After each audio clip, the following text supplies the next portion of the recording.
What's going on, guys? Welcome to Rants Red Talk, where we discuss all the topics that you send through to me on Twitter. And before we go into your questions, I just want to thank everyone that's bought fight tickets. We raised quite a lot of money for mine charity. I do still have some, so if you want to get hold of some, then don't DM me on Twitter or Instagram. It's at Rants and Bants, and I can try and sort you out. Also, I'm doing a homeless fund again. The one last year we raised about £5,000. I donated near enough £1,000 to charities that deal with the homeless in Liverpool, Manchester, and Birmingham.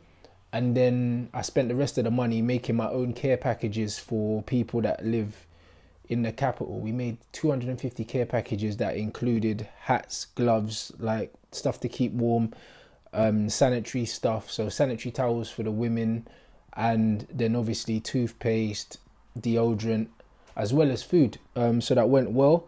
I'm just gonna show you guys a little bit of what I done last time.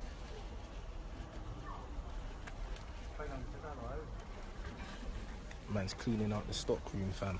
Cleaning it out.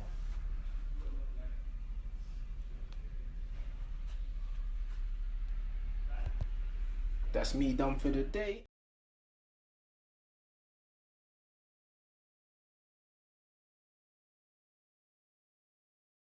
All done. Gonna hit the road in a bit.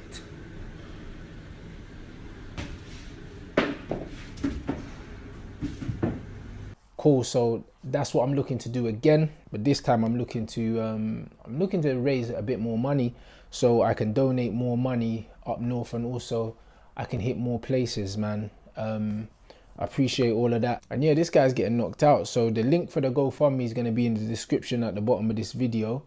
And if you want to buy tickets, as I said, just DM me on Instagram or Twitter. Now let's go to your questions. All right, first up we have at Dens279. It says, if we get Wan Bissaka and Bruno Fernandes only, what do you think is the realistic expected finish and any silverware? Also, how much pressure do you think it would take to get the Glazers out? Firstly, the Wan Bissaka thing, from what we're hearing, is 47 million plus 8 million add-ons, so it rises up to 55. I told you, man, about the installments, bruv. Ed loves an installment, which is why our deals always take long. Man can't just pay the money up front. But 47 million is a brilliant offer. Brilliant deal, man. You have to give him credit where it's due there. Kyle Walker cost 50 million at 27 years old 2 seasons ago.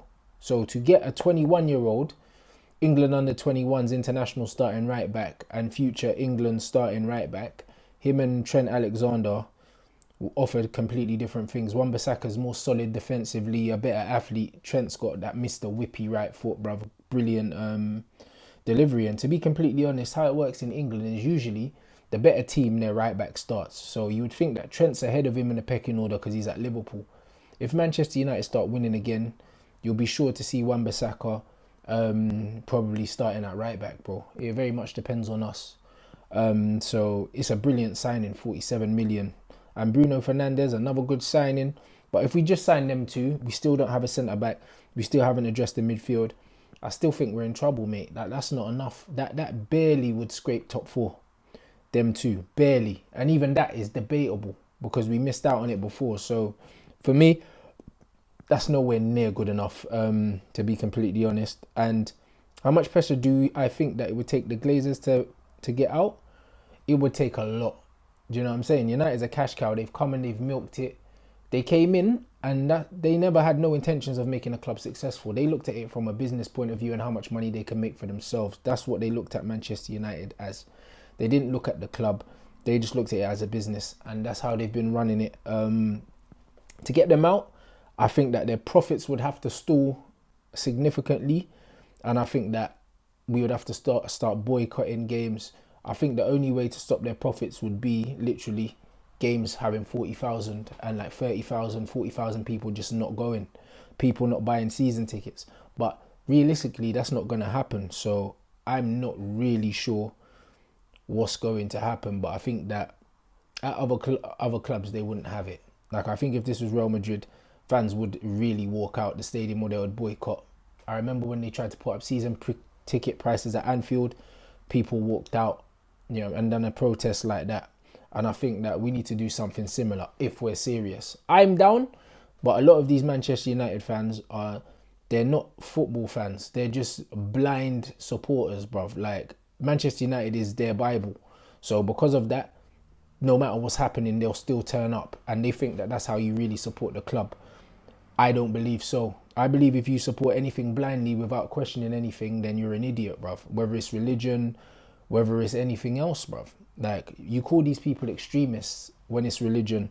Do you know what I mean? When they follow their holy books word for word, and we're all in agreement that it's negative, but these guys think that it's okay with a football club. It's no different.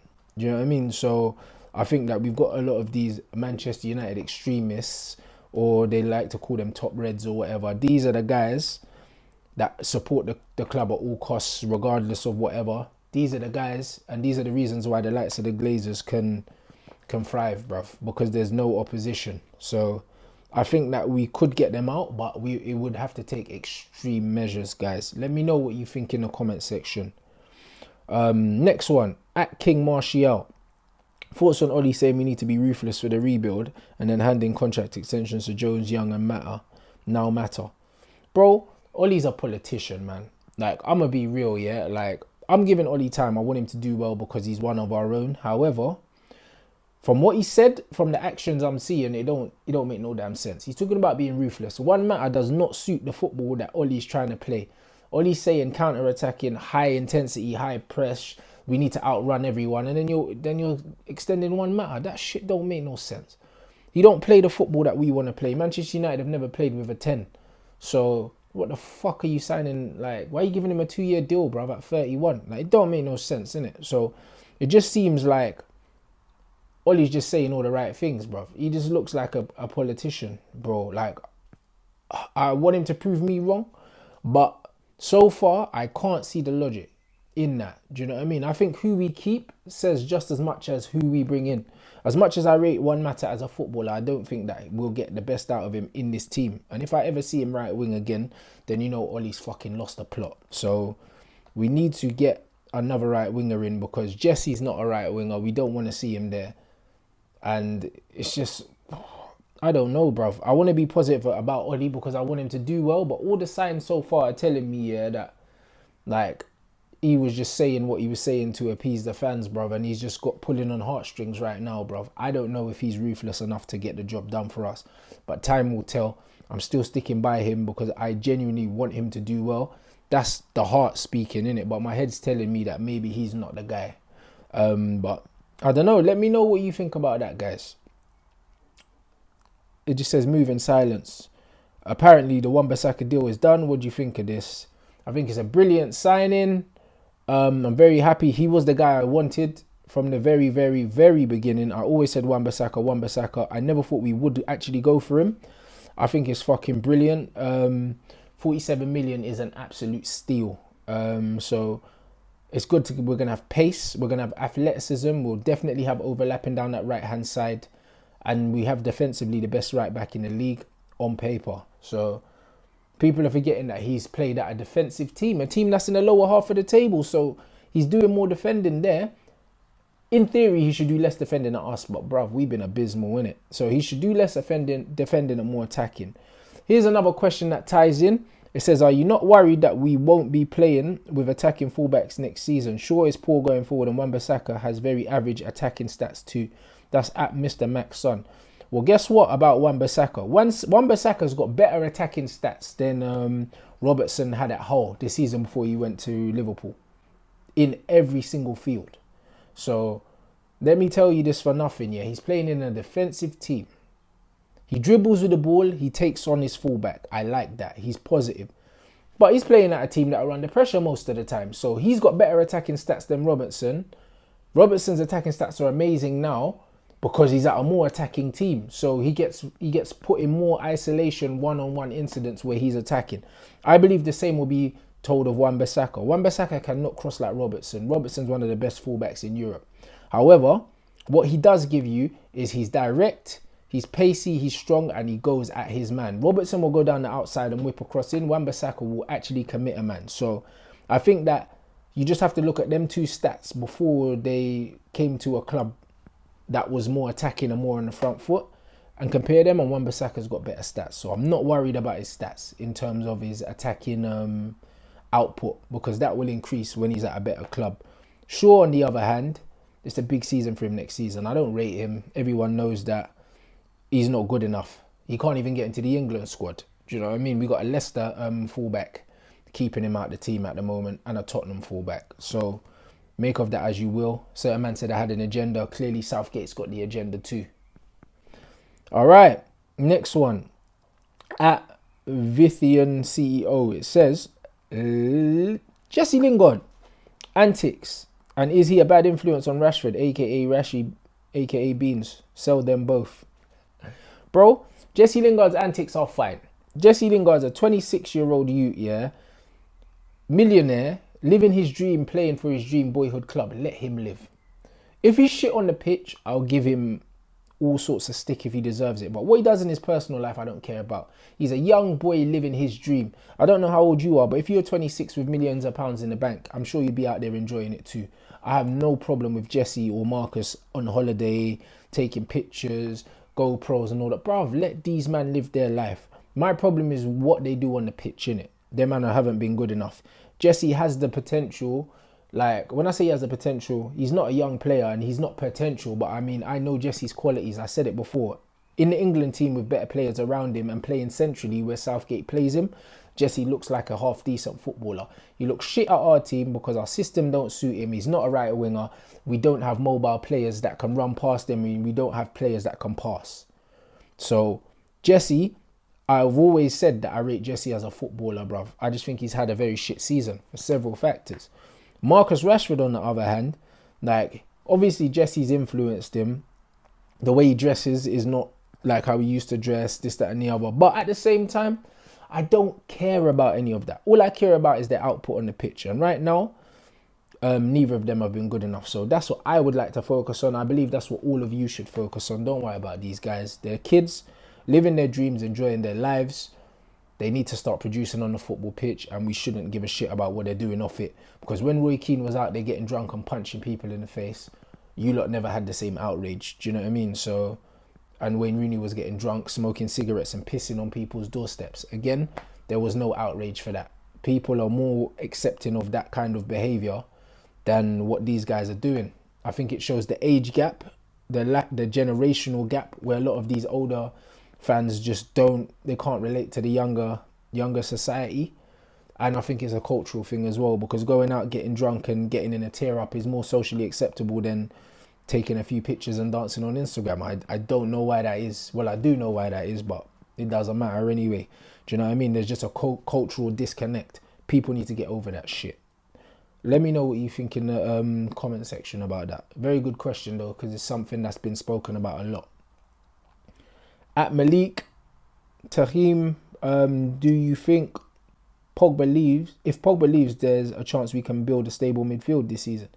Yeah, there is, if we buy 3 midfielders. Because for me, Matic ain't good enough. We would need to buy a ball-playing, deep-lying midfielder. We'd need to buy a box-to-box, and we'd need to buy a Bruno Fernandes. Then we could still have a stable midfield. Because remember the stats I read out to you the other day?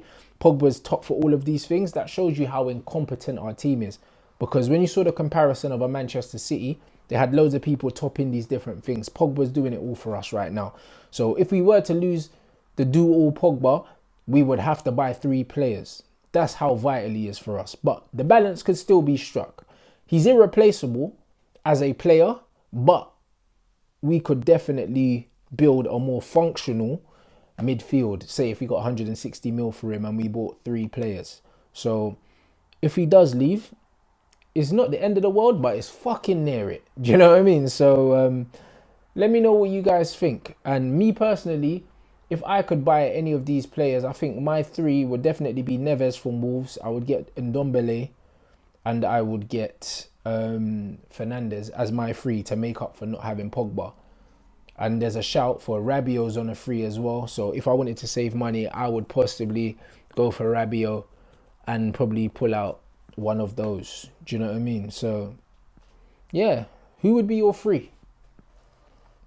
Okay, at Tarun Sharma, what will Diego Dallo's future be if we sign Wan Bissaka? Well, we have signed him pretty much, and people are forgetting Dallo played left back at Porto. I keep telling people. So Dallo can cover at left back, right back, and right wing. Dallo will get games. He's 19 years old.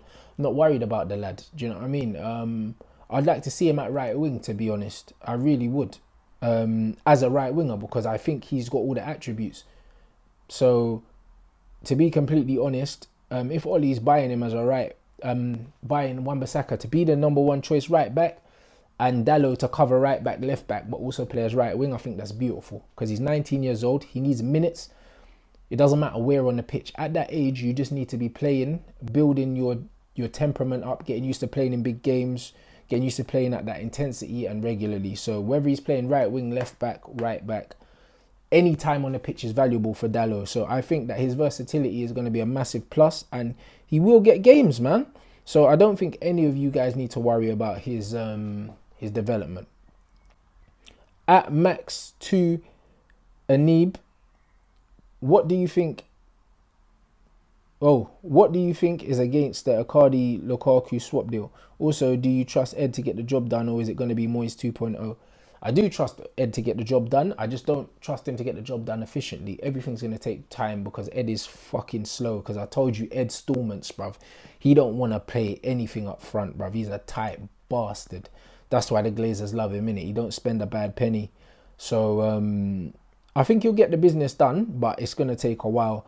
And who do I think is against the Icardi Lukaku swap deal? I wouldn't be surprised if it's fucking Ollie, to be honest. Because Ollie loves Rashford. I don't know why, man. For me, Icardi is a no-brainer. Like, if Icardi's available, you sign him. He's a skeng man, bruv. He's a proper goal scorer, proper, like, cold-blooded killer. We haven't had one of those since Robin van Persie. And before that, Ruud van Nistelrooy, stone cold killer. Like, so Icardi, I would take Icardi plus like 40 million or something for Rom or whatever. I'd do it. But I think that it's Ollie that doesn't want it, to be completely honest. What do you guys think? Because for me, if Icardi's available, you take him, innit? Like, literally, even if it was a swap deal with no money, yeah, even though, like, I wouldn't do that. But for argument's sake, bruv, you're getting a better player. So I just, yeah, for me, I think it's a formality that we should do that, but it's not going to happen for whatever reason. So, yeah. At Hisco17, it says fullbacks are the most important positions, if not in modern era. Do you think that United's current fullbacks are good enough? If not, who would your two fullbacks to get up and down? Bro, they are. And I've said this before. I spoke in a video. Now, in the modern game, before, I think Robert Pires and David Ginola were like the first inverted wingers that I remember in Premier League football. David Ginola first, right footer, played on the left wing, and Robert Pires, them two. And now everyone's doing it. You've got the Mo Salahs, the Mahrez's, the left-footeds cutting in and the right-footeds cutting in from the left. So, in order to have some sort of width in the game, your fullbacks are pivotal. They are one of the most important positions in modern football to determine how your team plays. Without overlapping fullbacks, your team are very narrow and very predictable.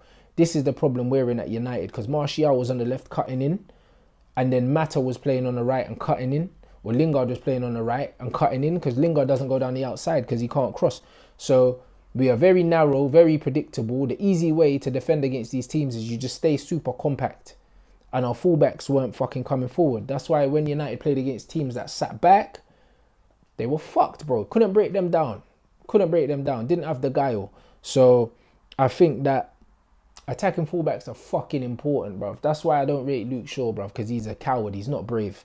He doesn't go down the outside. And Wan Bissaka will do that, which is good. I don't know. Like, I quite like Dallo as a left back because he's got pace, and when he cuts back, he's got an absolute beauty of a cross. And I do love an in-swinger. I can't even lie. So he could definitely do a Dennis Irwin job. However, I think that Ollie likes Luke Shaw, so we're stuck with him. So that's going to be a major sticky point for us. But I genuinely think between Wan Bissaka and Dallo as right back and left back, like, we do have enough to be attacking and penetrate and stuff like that. So Yeah, I'll just talk about the players we do have. I don't want to talk about players we don't have because it's just jarring, innit? Because Man City are getting linked with Cancelo. He's a bad boy right back. Like, and when we were linked with him a couple seasons ago, I really wanted him. He looks like the kind of right back I like. Do you know what I mean? Real Madrid have just got Mendy. Um, there's some good players out there, bruv. Like Chilwell's a bad boy left back. Kieran Tierney as well. Yeah, Tierney I would have grabbed from Celtic. He's better than Luke Shaw. So it's just one of them things, guys. But from the man that we do have, I definitely Dallo for me and Wan Bissaka. I'd be happy with them two starting right and left back next season. Let me know what you think in the comments. And last but not least, a man like Dan Stevens with the green and gold. Thoughts on Glazer out trending #1 in the UK. I think it's fucking amazing. Like I'm buzzing. About time. Remember when I was telling you, look, remember when Maureen was doing his fuckeries and I said I'm not going to no United games? Bro, as much as I love the club, I'm down to boycott everything. Like I haven't bought a United shirt in a while. I got the pink one free. Adidas sent me that. But to be completely honest, I haven't bought any merchandise because fuck the Glazers, brother. I deleted the Manchester United app and I unfollowed Manchester United on Twitter and on Instagram. Like I'm not playing. Like when they said done the unfollow Manchester United, I did because when Ed Woodward is seeing us make record revenue and he's gloating about how many social media followers we have but we're not spending money, he can go fuck himself, bruv. Do you know what I mean? So I told man about Mr. Bean already. So with that in mind, I think that the Glazer out thing trending is brilliant. I think it's brilliant. I think it's about time a lot of the fans got a backbone and realised that actually if you love the club, you speak out against the bullshit. Like, not saying anything about how you feel is not supporting the club. It's negative, bro. So when people are like, oh, why are you being negative? Like, don't say anything about the club. Those kind of people, you were the reason why the club is in the position where we're all getting ridden. Do you know what I'm saying? Like I got a message from Manchester United. Obviously, I've moved places, saying, we tried to send a correspondence to your address and we didn't get it. Can you please contact us to confirm your address? Even before I confirmed my address, they took my membership money out my account. So, do you know what I mean? It's a money thing for these fuckers, bruv. You know what I mean? That's all it is. And that's not going to change. So if we want to take control of our football club, we have to do whatever it means. And sometimes you got to be cool to be kind and just say fuck them. Do you know what I mean? So I'm optimistic. Hopefully we can definitely get our club back, man. But we're going to have to do some extreme shit, guys. And yeah, that was your Rants Red Talk. Let me know what you think about that last tweet, because I think that's something that's going to come up very often. Again, thanks everyone for your donations. Big up everyone that's bought fight tickets. The link for the donations is in the description. Fight tickets, you have to inbox me on Twitter and Instagram because I'm on there. Yeah, smash the like button. Make sure you like, share, subscribe, all of that. And yeah, just keep an eye out. Go back and watch the Rants Red Talk. No, not the Rants Red Talk. Go back and watch the Flex and Rant show. It was the season finale. It was my favourite one we've ever done. It was it's hilarious, light-hearted. Me and Flex always cracking joke anyway, but this one was particularly enjoyable. Yeah, it's the last one of the season because he's off on holiday with the missus and then he's going on the tour. So we're not going to be together. I'm going to be doing some stuff with Mark, probably on the 8 o'clock shows and stuff like that. So you'll still be seeing me on the channel. Yeah, fight vlog. I'm filming my last one tonight. I've got some big names coming down to the gym. So you're going to enjoy that one. On Monday, I'm going to release that. So yeah, the support's been sick. Obviously, you're still going to get your Rants Red Talks. When something big happens, you're going to get your Rants Reacts as well. And yeah, we're just going to continue and we're just going to pray, bruv. Do you know what I mean? Coming into the new season that we get the business done. Big up you guys.